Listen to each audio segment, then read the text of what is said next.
di jalan Allah. Ini Masjid Enam Syuhada lagi dikunjungi sama Ketua Hilmi. Modal awalnya berapa Pak Yudi Pramuko? 750.000 rupiah aja. Jadi ini 500 jutaan nih barang. Sekarang udah habis 310. Masya Allah, tuh udah pakai keramik, plafonnya tinggal. Granit tuh kayak marmer. Tuh, Masya Allah nih, sampai juga kita ke sini. Masjid Enam Syuhada, ngapa namanya Masjid Enam Syuhada, Ya, Pak Yudi? kita mau mendokumentasikan perjuangan dakwah nama anak muda pengawal Habib Rizik Syihab itu. Masya Allah. Yang dibunuh sama orang jahat di kilometer 50. Kilometer 50 ya. Itu kan simbol memperjuangkan dakwah itu kita harus memberikan segalanya untuk Islam kan ya. Untuk Masya dakwah Islam. Allah. Dan nama anak muda itulah yang sudah memberikan segalanya untuk Islam. Masya Allah. Apa nanti nama pemuda itu ada juga di sini mungkin diterapkan? Mungkin namanya 6 syuhada. 6 syuhada Iya, itu, 6 syuhada dipasang di sini, 6 syuhada. Bipali, apa yang dikomentarin dari ini semua, Bipali? Masya Allah, luar biasa. Dari uang 700.000, kalau pengen ternyata bisa.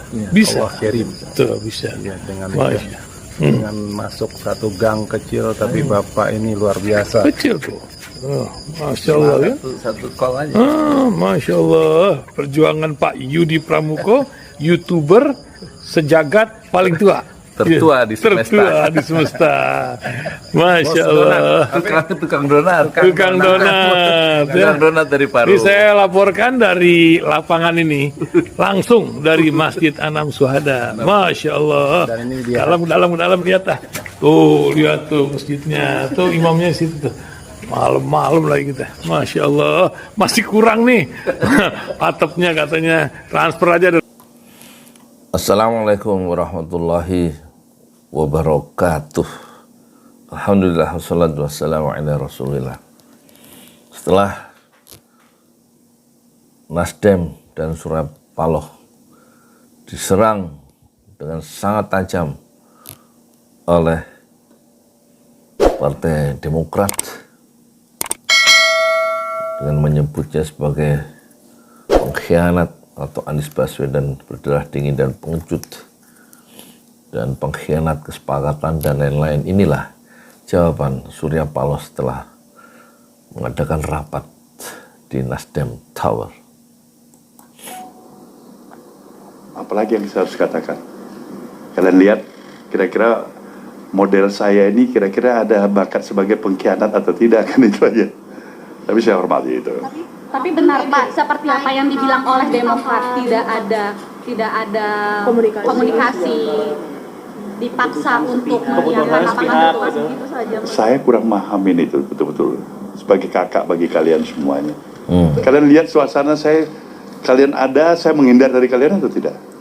Itu menjawab secara diplomatis ya. Ya udah, secara psikologis saja. Apalagi pada kawan-kawan koalisi. Ya mungkin. Tetapi masalahnya mudah-mudahan kita nggak tahu apakah ini keputusan resmi, apakah ini keputusan barangkali pribadi terwakilin, kita belum tahu. Tapi apapun itu, keputusan itu saya hormati. Okay? Jadi pandangan-pandangan yang negatif dan tajam ya terhadap dirinya, terhadap Surya Paloh, dia hargai itu. Meskipun dia tidak tahu sebenarnya keputusan atau pandangan dari Demokrat itu apakah pribadi atau resmi, dia nggak tahu. Tapi dia hormati posisi politik yang terakhir dari Partai Demokrat. Pak, dalam beberapa hari ke depan ini ada rencana untuk bertemu Demokrat Pak untuk membahas hal ini? Kalau saya nggak ada. Jadi nggak ada rencana dia ketemu Partai Demokrat ya. Setelah ditanya oleh wartawan tadi. Komunikasi tetap harus bisa. Kalaupun nggak di dunia, di akhirat.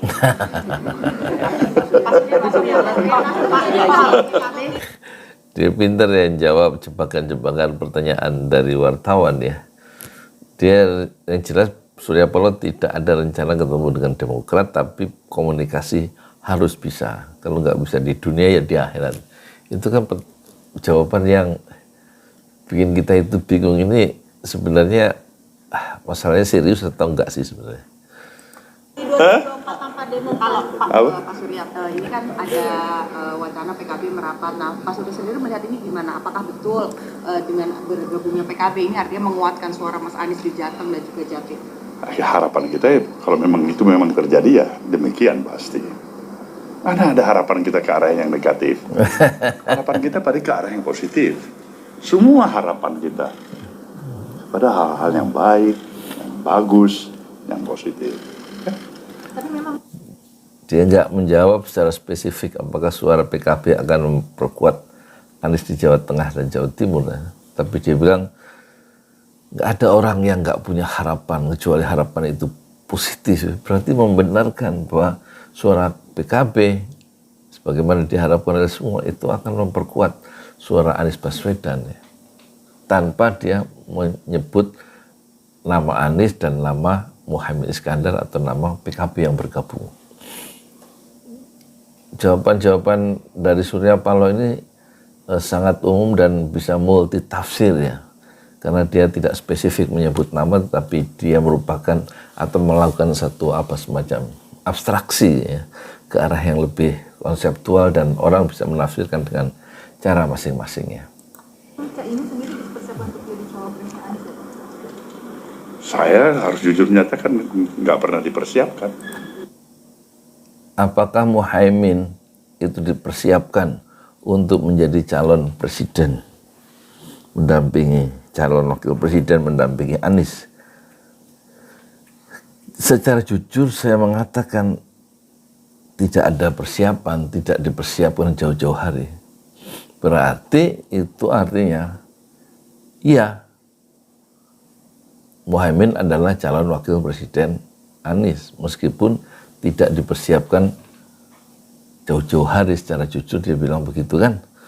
Tapi berarti dipersiapkan dengan waktu yang beberapa saat kemarin itu dipersiapkan, meskipun persiapannya nggak jauh, sehingga mengejutkan banyak orang, termasuk mengejutkan Partai Demokrat yang seakan-akan ya tidak diajak komunikasi. Dan memang itu adalah keputusan sepihak. Menurut Sudirman Said, keputusan sepihak, inisiatif sepihak dari Surya Paloh untuk Anies supaya menerima keputusan sepihak, inisiatif sepihak dari Surya Paloh, yaitu menerima calon wakil presiden Anies, yaitu Muhaimin Iskandar. Nah, ini jawaban spontan seperti ini supaya kalian nilai ada kejujuran atau tidak. Nggak ada mempersiapkan. Pak Surya, berarti Pak, ini ketemu koalisi dengan Pak Jokowi perubahan tadi apakah ada arahan khusus dari Pak Jokowi? Nggak ada arahan. Tapi sampaikan salam-salam pada teman-teman pers ada. Pak Surya, ini berarti apakah koalisi perubahan ini nantinya ke depannya akan bubar dan Pak Surya memilih untuk nasdem dengan PKB saja cukup? Nah, insya Allah apa yang terbaik lah ya. Nah, kenapa kita harus paksakan bubar kalau memang dia bisa bertahan baik, bagus, berkembang, syukur-syukur apa yang direncanakan bisa. Itu kalau pertanyaan wartawan tadi itu menarik ya, apakah akan bubar ya, dan menyisakan dua, yaitu Nasdem dan dan PKB. Itu mengerti soal itu wartawan tadi. Kalau tersisa dua, Nasdem yang kursinya 59 dan PKB yang 58, berarti kalau digabung 59 sama 58 itu 117 kursinya. Dan itu masih sedikit di atas presidential threshold yang 20% atau yang 115 kursi. Jadi wartawan itu ingin mengkonfirmasi bagaimana kalau tinggal dua. Koalisi perubahan itu bubar dan tinggal dua, Nasdem dan PKB. Yang tetap bisa menyalonkan Anies menjadi calon presiden. Yang masih 21% atau 117 kursi. Wartawan tadi mencoba menggali, mendapatkan jawaban spesifik dan dijawab secara cerdik oleh Surya Paloh. Kenapa harus dipaksa bubar kalau bisa bersama dan bersatu? Jadi tampaknya skenario paling buruk itu sudah dipikirkan oleh Surya Paloh ya, meskipun tinggal dua dan koalisi itu bubar, misalnya begitu, tinggal dua, maka Anies masih tetap adalah dicalonkan oleh partai Nasdem bersama PKB yang posisinya adalah Muhaimin Iskandar sebagai wakil presiden, dan tetap skenario terburuk itu tetap memberikan harapan adanya perubahan karena Anies Baswedan bisa lolos dan terdaftar di KPU sebagai calon presiden. Satu permainan politik yang sangat menarik dan tingkat tinggi yang mungkin membingungkan banyak orang awalnya, tetapi tampaknya Surya Paloh sebagai politisi kawakan sudah berpuluh tahun bermain politik di Golkar dan jatuh bangun bersama kekuasaan Orde Baru, dan dia kemudian bersama kekuasaan yang baru yaitu Jokowi masih bertahan sebagai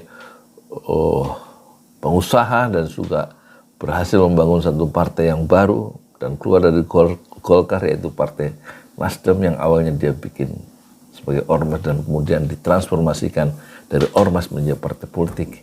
Dan sekarang dia dengan tiba-tiba tanggal 3 Oktober 2022 mencalonkan Anies Baswedan, mendeklarasikan Anies Baswedan sebagai calon presiden 2024 dan meninggalkan atau tidak meninggalkan, mengejutkan istana karena sebagai partai pendukung pemerintah yaitu Nasdem tiba-tiba mendukung lawan calon yang tidak dikehendaki oleh istana yaitu Anies Baswedan. Dan sekarang dia melakukan manuver yang kedua yang mengejutkan. Ya, siapa saja dia menduetkan, melakukan fait accompli kepada siapa saja dengan cara menduetkan Anies dan Muhaimin Iskandar, satu the newcomer dalam koalisi perubahan ya, dan kesatuan ya. Dan tentu tidak membuat Partai Demokrat merasa nyaman dan melontarkan ungkapan-ungkapan yang merendahkan yang membuat Surya Paloh dan Nasdem itu melakukan rapat mendadak, dan inilah jawaban dari Surya Paloh bahwa saya bukan pengkhianat. Assalamualaikum warahmatullahi wabarakatuh. Kita lihat perkembangan-perkembangan yang menarik berikutnya. Hari 1-2 hari mendatang atau 1 minggu ke depan.